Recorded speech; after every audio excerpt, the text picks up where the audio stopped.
상상해보세요. 2026년 5월 현재. 아침에 눈을 딱 뜨자마자 스마트폰을 집어들고 주식 계좌 앱을 여는 여러분의 모습을요. 네, 아마 다들 입가에 미소가 번지는 아침일 겁니다. 그렇죠. 화면 가득 빨간색 숫자들이 막 기분 좋게 찍혀 있을 테니까요. 나스닥 지수가 26,400포인트 부근에서 사상 최고가를 경신하고 있거든요. 불과 1년 전이랑 비교하면 무려 42%나 폭등한 그야말로 경이로운 수치입니다. S&P 500 역시 연일 새로운 기록을 써 내려가고 있죠. 맞아요. 아마 이 짜릿한 수익률을 보면서 막 미소를 짓고 계실 텐데 동시에 등골 한 구석에서는 좀 서늘한 기분이 스멀스멀 올라오는 걸 느끼시는 분들도 분명 계실 겁니다. 약간 불안한 거죠. 네. 잠깐만. 이거 정말 맞는 건가? 이 수익이 진짜 내 돈인가? 시장이 너무 비정상적으로 막 맹렬하게 오르는 건 아닌가 하는 본능적인 경계심 말이죠. 그 감성 지극히 정상입니다. 마음 한평에서는 추락에 대한 불안감이 막 피어오르는데 또 다른 한편에서는 구글이 일주일 만에 12% 급등하고 반도체 테마 ETF가 연일 불을 뿜는 걸 보면서 여기서 내리면 나만 바보 되는 것 아닌가 하는 두려움이 생기거든요. 포모, 즉 혼자만 뒤처질까 봐 두려워하는 그 심리 말이죠. 정확합니다. 그 포모가 이성적인 경계심과 맹렬하게 충돌하고 있죠. 여기서 정말 흥미로운 점은요. 이렇게 탐욕과 공포가 팽팽하게 공존하는 현재의 심리 상태가 과거 역사적으로 자산시장의 가장 아슬아슬한 임계점에 달했을 때의 모습과 정말 소름 돋게 닮아있다는 사실입니다. 오늘 저희가 집중적으로 파헤쳐볼 지점이 바로 그 기묘한 모순입니다. 지금 시장의 상황을 한번 좀 객관적으로 떼어놓고 볼까요? 주식시장하는 막 샴페인을 터뜨리는 축제 분위기인데 창밖의 현실 경제랑 국제 정세는 완전히 다른 세상이거든요. 맞아요. 당장 글로벌 석유 가격의 기준이 되는 WTI, 즉 서부 텍사스산 원유 선물이 배럴당 100달러를 다시 돌파했습니다. 100달러요?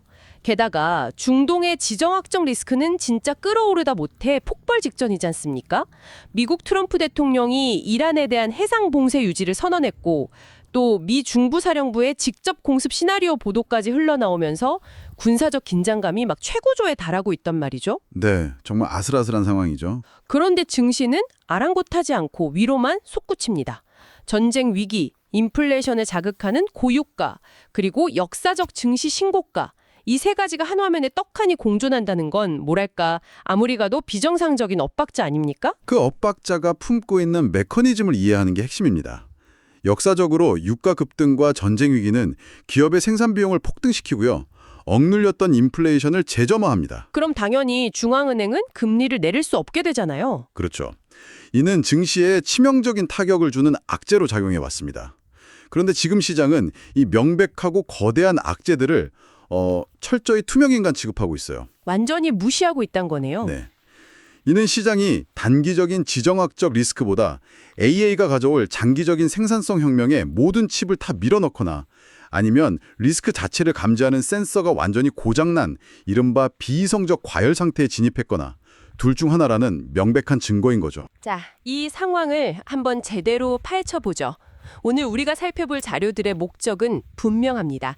청취자 여러분에게 시장이 붕괴할 테니 당장 주식을 다 팔고 현금을 쥐어라 이렇게 외치는 얄팍한 공포 마케팅을 하려는 게 절대 아닙니다. 그런 단순한 얘기가 아니죠. 네, 우리는 1929년 대폭락 전야의 생생한 역사적 데이터랑 2026년 현재 우리 눈앞의 경제 지표에서 깜빡이고 있는 5가지 경고 신호를 나란히 놓고 냉정하게 팩트 체크를 해볼 겁니다. 복잡한 데이터 속에서 어떤 원리가 작동하고 있는지 그 이유를 추적해서 여러분 스스로 리스크를 통제할 수 있는 지식의 무기를 제공하는 것.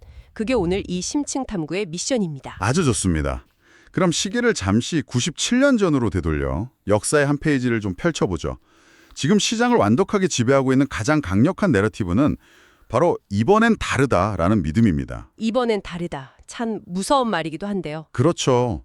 AI라는 인류 역사상 전례 없는 기술혁명이 터졌으니까 과거의 잣대나 전통적인 경제학으로 가치를 평가하면 안 된다는 논리입니다.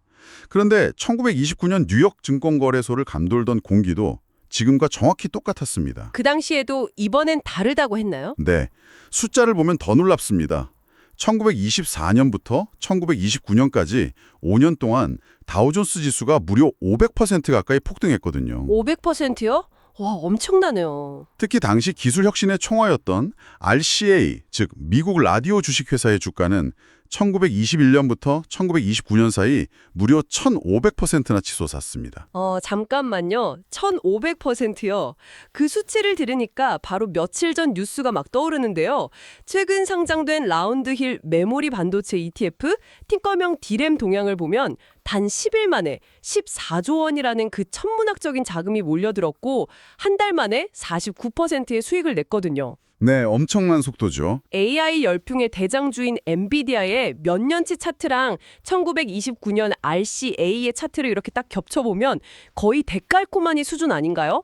새로운 기술이 세상을 바꿀 거라는 믿음이 주가에 선반영되는 속도가 너무 똑같습니다. 그 평행이론에서 우리가 주목해야 할 것은 바로 그 숫자를 만든 대중의 심리와 구조입니다. 1929년 당시 사람들도 낡은 경제학은 끝났고 기술 혁신 덕분에 주식 투자는 절대 잃을 수 없는 완벽한 자산 증식 수단이라고 맹신했거든요. 그때 사람들도 완전히 취해 있었군요. 심지어 당대 최고의 경제학자로 불리던 어빙 피셔가 1929년 10월 15일에 이런 아주 유명한 선언을 남깁니다. 주식 가격은 영원히 높은 고원에 도달했다. 영원히 높은 원이라 기술이 끝없이 주가를 떠받쳐줄 거란 확신이었네요. 그런데 10월 15일이면 그 결말은 우리가 역사 시간에서 배운 그대로죠. 맞습니다. 그 오만한 선언으로부터 정확히 9일 뒤인 10월 24일, 바로 검은 목요일이 시작됐고 시장은 끔찍하게 붕괴했습니다. 고작 9일 뒤에요? 와, 소름 돋네요. 여기서 우리는 왜 그렇게 허망하게 무너졌는가, 그 메커니즘을 반드시 짚고 넘어가야 합니다. 당시 시장을 떠받치던 가장 큰 기둥은 기업의 펀더멘탈이 아니라 레버리지, 즉 빚이었습니다. 빚으로 쌓아 올린 탑이었다. 네, 당시 증거금 요건이 고작 10에서 20% 수준이었어요. 그러니까 내 주머니에 10달러만 있으면 증권사에서 90달러를 빌려서 100달러어치 주식을 막 살 수 있었던 겁니다. 그게 얼마나 무서운 구조인지 바로 이해가 가네요. 내 돈 10달러에 빚 90달러로 주식을 샀는데 만약에 주가가 단 10%만 빠져서 90달러가 되면 어떻게 되죠? 내 원금 10달러는 그냥 완전히 증발해버리는 거잖아요. 그렇죠. 그리고 증권사는 빌려준 돈을 회수하려고 내 주식을 시장에 강제로 내다 파는 반대 매매, 즉 마진콜을 바로 실행하게 됩니다. 너도 나도 빚을 내서 주식을 샀으니까 작은 하락이 딱 발생하자마자 전역에서 마진콜이 터져 나왔겠네요. 정확합니다. 주식을 강제로 막 던지니까 가격은 더 떨어지고 가격이 떨어지니까 또 다른 사람의 계좌에서 마진콜이 발생하는 끔찍한 연쇄작용이 일어난 거죠. 결국 이 레버리지가 거품처럼 터지면서 다우존스는 3년에 걸쳐 고점 대비 무려 89%나 폭락하게 됩니다. 89%. 거의 휴지 조각이 된 거네요. 자, 1929년의 모래성이 과도한 빚과 레버리지 위에 지어졌다면 지금 2026년의 시장은 어떤 구조 위에 서 있을까요? 레버리지도 문제지만 저는 기업들의 장부 자체에서 거대한 맹점을 좀 발견했습니다. 어떤 맹점이죠? 기업들의 자본적 지출, 그러니까 설비 투자를 의미하는 캐펙스 수치랑 그들이 벌어들이는 수익의 차이를 보면 진짜 숨이 턱 막힙니다. 아주 핵심적인 지점을 짚으셨습니다. 지금 시장을 위협하는 가장 큰 모순은 바로 기업들의 막대한 AI 인프라 투자 규모와 그 투자로부터 창출되는 실제 수익 사이의 거대한 괴리에 있습니다. 숫자로 좀 볼까요? 데이터를 보죠.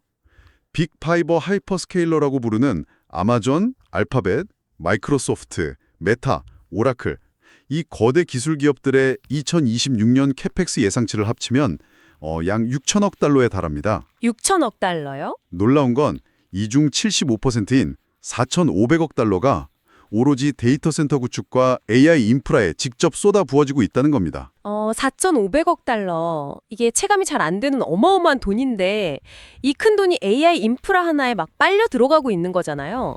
문제는 그만한 돈을 부었으면 그만큼 수익으로 뽑아내고 있느냐 이거죠. 그게 바로 폭락의 트리거가 될 수 있는 아킬레스건입니다.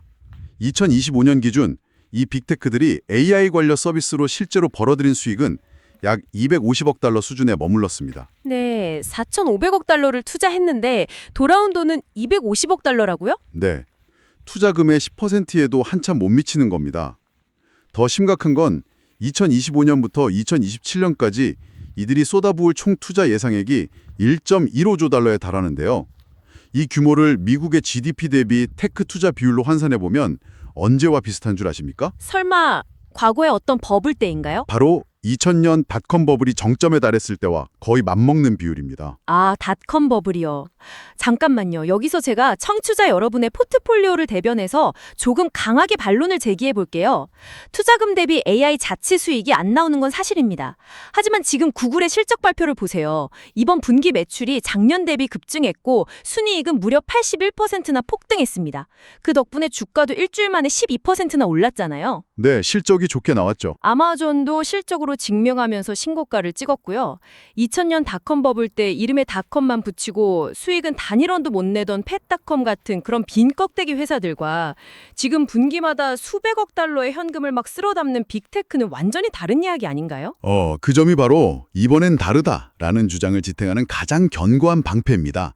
확실히 지금의 빅테크들은 기존의 검색, 클라우드, 전자상거래 비즈니스에서 막대한 잉여 현금 흐름은 장출하고 있습니다. 그건 부인할 수 없는 팩트죠. 그렇죠. 돈을 아주 잘 벌고 있죠. 하지만 투자의 세계에서는 좋은 기업과 좋은 투자를 철저히 구분해야 한다는 원칙이 있습니다. 기업이 돈을 잘 버는 것과 그 기업의 주식 가격이 합리적인가는 완전히 별개의 문제니까요. 아, 돈을 잘 번다고 해서 주가가 무조건 정당화되는 건 아니다. 맞습니다. 구글이나 아마존처럼 본업에서 수익을 훌륭하게 증명하는 것도 있지만 시장의 냉혹함을 보여주는 대표적인 사례도 있습니다. 바로 메타입니다. 메타요. 네, 메타는 최근 AI 투자를 2배로 늘리겠다고 야심차게 선언했지만 이 천문학적인 비용을 도대체 어떻게 새로운 수익 모델로 연결할지 확실한 그림을 보여주지 못했습니다. 아, 구체적인 수익화 방안이 빠졌군요. 결과는 어땠죠? 시장은 가차없이 등을 돌렸고 주가는 하락했습니다. 지금 빅테크들의 실적 기반 상승 이면에는 이 거대한 AI 투자가 결국 더 큰 수익으로 연결될 것이라는 과도한 기대감이 그 밸류에이션에 꽉 차게 녹아있다는 것을 절대 잊어서는 안 됩니다. 와, 이 상황 비유하자면 이런 거군요. 최첨단 AI 신발을 만들겠다고 1조 원짜리 초대형 메가 팩토리를 딱 지어놨는데 막상 시장에 내다 파는 신발은 하루에 딱 한 켤레인 셈입니다. 아주 적절한 비유네요. 그런데 주가는 이미 앞으로 10년치 신발이 전부 매진되었다는 그 가정하에 최고가로 거래되고 있는 거고요. 만약 이 기대감이 현실로 입증되지 못한다면 그 1000만 원짜리 팩토리는 자산이 아니라 거대한 빚덩이로 돌변하겠네요. 바로 그겁니다. 수익으로 증명하지 못하는 투자는 결국 부메랑이 되어 돌아옵니다. 그렇다면 기업들이 엄청난 돈을 들여 만든 AI 서비스를 사줄 소비자, 즉 거시경제 최력은 어떨까요? 여기서 시야를 넓혀서 경제 전반에 켜진 5가지 폭락 신호를 메커니즘 중심으로 하나씩 뜯어보겠습니다.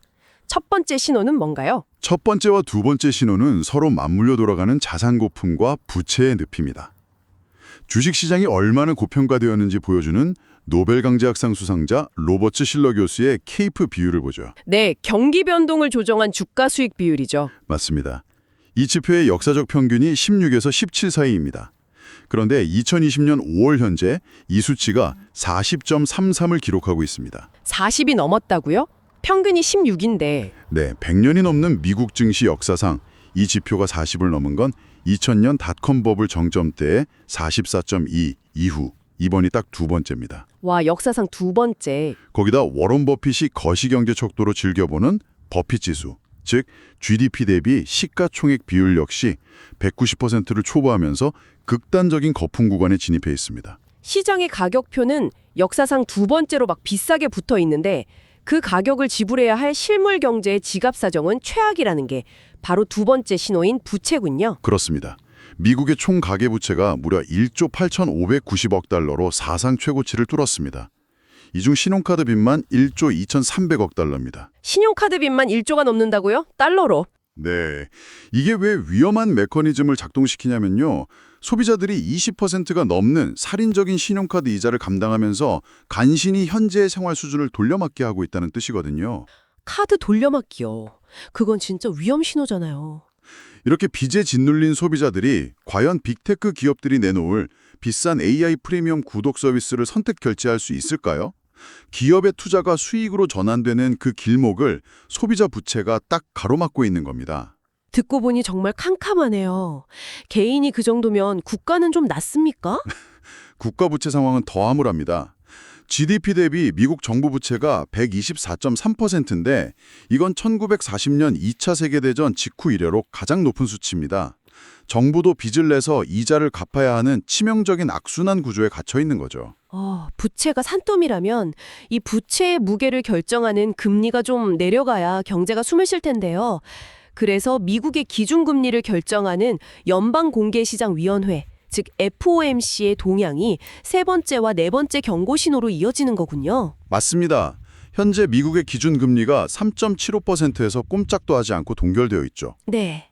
시장은 금리가 내리기만 간절히 바라고 있잖아요. 그런데 최근 열린 FOMC 회의 결과는 시장의 충격 그 자체였습니다. 무려 4명의 위원이 금리 동결 혹은 인하 방침에 반대표를 던졌거든요. 4명이요? 위원들끼리 의견이 그렇게 심하게 갈린 건가요? 무려 34년 만에 연준 내부가 가장 심각하게 분열된 겁니다. 물가 안정을 최우선으로 여기는 매파 성향의 위원들은 아예 성명서에서 금리 인하 가능성을 암시하는 문구조차 삭제해야 한다고 핏대를 세우고 있습니다. 와, 금리를 내리기는커녕 인하 암시조차 주지 말자. 게다가 바로 들리에 2026년 5월 15일이 파월 연준 의장의 임기 마지막 날인데 그가 의장직에서는 물러나더라도 연준 이사 자격으로 계속 잔류하겠다고 선언했습니다. 파월이 이사로 남는다는 건 차기 의장이 섣불리 금리를 내리려고 할 때 뒤에서 깐깐하게 매파적 시각으로 견제하겠다는 강력한 의지 표명으로 봐야겠군요. 정확한 해석입니다. 결국 높은 금리가 예상보다 훨씬 더 막 오래 지속될 거란 뜻인데 고금리가 지속되면 아까 말씀하신 1조 2,300억 달러의 신용카드 빚을 진 소비자들의 이자 부담은 정말 눈덩이처럼 커지겠네요. 소비자는 지갑을 닫고 기업의 AI 투자는 수익을 내지 못해서 캐펙스 거품이 터지는 연쇄 반응이 막 그려집니다. 자, 그럼 마지막 5번째 신호는 무엇인가요? 모든 버블의 끝을 장식하는 가장 강력한 신호. 바로 대중의 맹목적인 참여와 군중심리입니다. 군중심리요? 거시경제는 이렇게 붉은 경고등을 요란하게 켜고 있는데 시장 참여자들의 행동은 완전히 반대로 가고 있거든요. 최근 투자 커뮤니티나 카페를 가보면요. 주식의 기초도 모르는 사람들이 AI 챗봇에게 당장 내일 오를 종목을 막 추천받고 매수 버튼을 누릅니다. 챗봇한테 종목을 물어본다고요? 네, 더 기가 막힌 데이터는 반도체 레버리지 ETF인 SOXL, 속슬의 거래 동향입니다. 이번 주 시장 전체에서 개인 투자자 순매수 1위 종목이 이 속슬이었는데 동시에 순매도 1위 종목 역시 속슬이었습니다. 샀다가 팔았다가를 막 하루에도 수없이 반복하고 있다는 거네요. 이건 뭐 기업의 가치에 투자하는 게 아니라 거대한 카지노 슬롯머신 앞에서 극단적인 단기 투기를 벌이고 있다는 징조 아닙니까? 바로 그겁니다. 1929년 대폭락 직전에 조셉 케네디가 길거리에서 구두 닦는 소년에게 주식 추천을 받고는 시장이 끝났구나 라고 직감하면서 모든 주식을 다 팔아치웠다는 그 일화가 정확히 오버랩되는 순간이네요. 맞습니다. 유동성의 마지막 파티에 가장 늦게, 가장 흥분한 상태로 뛰어드는 대중의 맹목적 투기 현상, 이 5번째 신호등이 지금 시장 전체에서 가장 밝게 전멸하고 있다는 사실을 우리는 결코 무시해서는 안 됩니다. 네, 여기까지 이야기를 들으시면 우리 청취자 여러분 중에는 아마 당장 내일 아침 주식 앱을 켜서 가지고 있는 주식을 전부 매도하고 달러 현금으로 바꿔야 하나 막 이렇게 압도되시는 분들도 계실 겁니다. 충분히 그럴 수 있죠. 데이터가 워낙 무거우니까요. 하지만 여기서 잠시 깊은 숨을 쉬고 이성을 찾아야 합니다. 1929년과 비슷하니까 똑같이 망할 것이다 라는 1차원적인 공포에 휩싸일 필요는 없습니다. 경제 룰 자체가 과거와는 달라진 부분도 분명히 존재하니까요. 자, 역사의 구조적 차이를 들여다보는 방어막 분석이 필요합니다. 네, 아주 중요한 포인트입니다. 무조건 1929년의 대공황으로 직행하지 않을 수 있는 강력한 구조적 방어막 3가지를 짚어보죠. 첫째, FDIC, 즉 연방예금보험공사의 존재입니다. 예금자 보호 제도 말이죠. 맞습니다. 1929년에는 은행 하나가 부실 대출로 무너지면 사람들이 막 앞다투어 돈을 빼내는 뱅크런이 연쇄적으로 발생하면서 금융 시스템 자체가 증발해버렸습니다. 하지만 지금은 국가가 예금을 보호하는 시스템이 있기 때문에 뱅크런을 구조적으로 차단합니다. 심리적 공황을 막아주는 안전장치네요. 두 번째는요? 둘째는 중앙은행인 연준의 위기 대응 맷집입니다. 1929년의 연준은 위기 상황에서 돈줄을 꽉 조이는 치명적 정책 실수를 범했지만 지금의 연준은 과거 금융위기를 여러 번 거치면서 양적 완화라는 돈 풀기 무기를 써본 경험이 있습니다. 위기 시 시장의 긴급 유동성을 공급할 최후의 대부자 역할을 완벽히 숙지하고 있죠. 연준이 예전처럼 바보는 아니다. 학습 효과가 있다는 거군요. 네. 그리고 셋째는 펀더멘털입니다. 앞서 거품을 우려하긴 했지만 지금의 빅테크들은 1929년에 그 라디움 기업들이나 2000년에 실체 없던 닷컴 기업들과는 달리 실제로 글로벌 경제의 인프라를 꽉 장악하고 매분기 수백억 달러의 잉여 현금을 창출해내는 거대한 실체라는 겁니다. 아, 바로 그 방어막과 펀더멘털 때문에 우리는 지금 두 갈래 시나리오의 교차로에 딱 서 있는 거군요. 첫 번째 길은 모두가 간절히 바라는 소프트 랜딩, 즉 연착륙 시나리오입니다. 네, 최상의 시나리오죠. AI 인프라에 쏟아부은 6천억 달러의 캐펙스 투자가 일시적인 괴리는 좀 겪겠지만 결국 전 산업의 생산성을 폭발적으로 끌어올리면서 새로운 수익을 창출해내는 겁니다. 닷컴 버블 붕괴 때 아마존 주가가 막 90% 이상 폭락하는 고통을 겪었지만 결국 인터넷이 현실이 되면서 지금의 글로벌 제국을 건설한 것처럼 말이죠. 그렇죠. 기술이 기대를 따라잡는 시나리오입니다. 반대로 두 번째 길은 아주 냉혹한 하드랜딩, 즉 하락장 시나리오입니다. 기업들의 투자가 수익으로 돌아오는 시간이 너무 지연되고 고금리에 지친 소비자들의 신용카드 연체율이 치솟으면서 소비가 완전히 붕괴하는 겁니다. 미래에 대한 엄청난 기대감과 현재의 팍팍한 수익 현실 사이의 거대한 간극을 메우지 못하고 시장의 모래성이 와르르 무너져 내리는 거죠. 어느 시나리오가 현실이 될지는 솔직히 연준 의장조차 확언할 수 없습니다. 중요한 것은 이렇게 거시경제의 모순과 거대한 흐름의 원리를 파악했다면 이제 렌즈를 확 좁혀서 당신의 포트폴리오를 어떻게 지키고 관리할 것인가 하는 실질적인 행동 지침으로 넘어가야 한다는 점입니다. 네, 날씨가 맑다고 막 우산 없이 나갔다가 갑자기 폭우를 만나는 실수를 반복해선 안 되겠죠. 1929년에도 2000년 닷컴 버블 때도 폭락이 시작되기 불과 며칠 전까지 시장은 언제나 축제를 벌이면서 신고가를 경신했잖아요. 네, 버블의 정점은 항상 가장 화려했습니다. 고점 타이밍을 정확히 맞추고 도망치는 건 사실 신의 영역입니다. 그래서 우리가 도출해야 할 결론은 내일 다 팔고 떠나라가 아닙니다. 어떤 시나리오가 닥치던 여러분의 자산이 완전히 붕괴하지 않도록 재정비하는 리스크 관리의 기술이죠. 구체적이고 실질적인 5가지 리스크 관리 원칙을 제안하겠습니다. 첫째, 레버리지를 철저히 점검하고 축소하십시오. 앞서 언급한 속슬 같은 3배 레버리지 상품은 방향을 맞추면 대박이지만 변동성이 커지는 장에서는 이른바 음의 복리 효과 때문에 원금이 솜사탕처럼 녹아내립니다. 아, 솜사탕처럼 무서운 표현이네요. 심한 하락장에서는 강제 청산을 당해서 시장이 회복될 때 버틸 기회조차 얻지 못하거든요. 그리고 둘째, 무늬만 분산 투자인지 확인하십시오. 무늬만 분산 투자요? 현재 매그니피센시블로 불리는 거대 기술주들이 S&P 500 지수의 30%를 넘게 차지하고 있습니다. 단순히 시장 대표 ETF를 샀다고 해서 위험이 분산된 게 아닙니다. 본인의 계좌가 테크주나 AI 섹터에 극단적으로 막 쏠려 있다면 방어적인 자산으로 비율을 반드시 조정해야 합니다. 명심해야겠네요. 세 번째는 뭔가요? 셋째, 수익 실현의 습관화입니다. 100% 수익을 꿈꾸면서 계속 들고 있다가 마이너스 50% 손실을 맞게 되면 원금을 복구하는 데는 다시 100%의 수익률이 필요하다는 그 수학적 함정을 꼭 기억하십시오. 시장이 환호할 때 부분적으로 분할 매도해서 익절하는 습관이 투자의 수명을 늘립니다. 이어서 제가 네 번째 원칙을 좀 말씀드리면요. 현금의 가치를 재평가하고 전략적으로 보유하는 것입니다. 폭락장이 오면 사람들은 공포에 질려서 정말 훌륭한 자산을 헐값에 막 내던집니다. 이때 현금을 딱 쥐고 있는 사람은 그 자산을 주워 담을 수 있는 엄청난 무기를 가진 셈이거든요. 네, 현금은 단순한 관망이 아니라 가장 공격적인 투자를 위한 대기자금이라는 점 아주 좋은 지적입니다. 마지막 다섯 번째는 기업을 평가할 때 화려한 스토리가 아닌 냉정한 숫자를 확인하는 시야를 갖는 겁니다. AI라는 테마에 얼마를 투자하느냐에 막 환호하지 마시고 그 투자로 실제로 얼마의 이익률을 방어하고 있는지 매 분기 실적 발표의 장부를 꼼꼼히 따져보셔야 합니다. 맞습니다. 숫자가 증명하지 않는 스토리는 결국 거품이니까요. 자, 1929년 대폭락의 메커니즘부터 2020년 현재의 캐펙스 간극 그리고 리스크 관리 원칙까지 오늘 깊숙하게 한번 파헤쳐 보았습니다. 내일 아침 시장이 열리고 매매 버튼에 손을 올리기 전에 스스로에게 이 세 가지를 반드시 질문해 보시기 바랍니다. 어떤 질문들이죠? 첫째, 내 포트폴리오는 내일 당장 시장이 반토막 나서 50%가 증발해도 내 일상생활과 멘탈을 유지하며 버틸 수 있는 안전장치가 되어 있는가? 둘째, 내가 들고 있는 AI 테마 주식이나 ETF가 어떤 비즈니스 모델로 어떤 고객에게서 진짜 돈을 벌어오고 있는지 그 실질적인 가치를 남에게 논리적으로 설명할 수 있는가?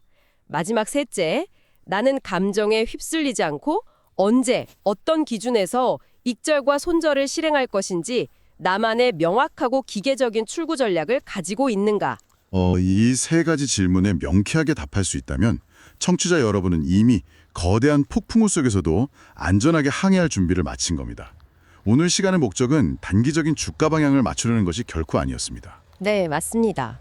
1929년 라디오의 시대, 2000년 인터넷의 시대, 그리고 2026년 AI의 시대. 무대의 배경은 바뀌고 기술은 놀랍게 진보했지만 그 시장을 움직이는 인간의 탐욕, 과도한 빚이 만드는 모래성, 그리고 비이성적 기대감이라는 본질적 메커니즘은 단 한 번도 변한 적이 없습니다. 인간의 본성은 그대로니까요. 거시경제가 보내는 신호의 원리를 이해하고 구조를 읽어내는 사람만이 파멸을 피하고 다음 사이클에서 살아남아 과실을 얻을 수 있습니다. 투자 심리의 대가 모건 하우절이 이렇게 말했죠. 역사는 똑같이 반복되지 않지만 운율은 맞는다. 오늘 심층 탐구를 마무리하면서 여러분이 깊이 음미해 볼 만한 마지막 사실을 하나 딱 던져드리겠습니다. 투자 역사상 가장 위대한 승부사인 워런 버핏의 버크셔 해서웨이가 바로 지금 사상 최고 수준의 막대한 현금성 자산을 산더미처럼 쌓아두고 있습니다. 네, 역대급 현금 보유량이죠. 백포인트의 축제에 취해서 빚을 내서라도 막 주식을 사 모으고 있는 지금 워런 버핏은 과연 이 시장에서 우리가 보지 못하는 어떤 서늘한 역사의 운율을 듣고 있는 걸까요?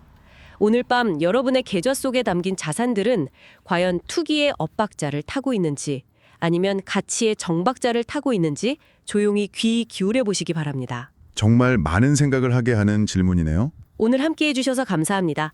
다음 시간에 뵙겠습니다.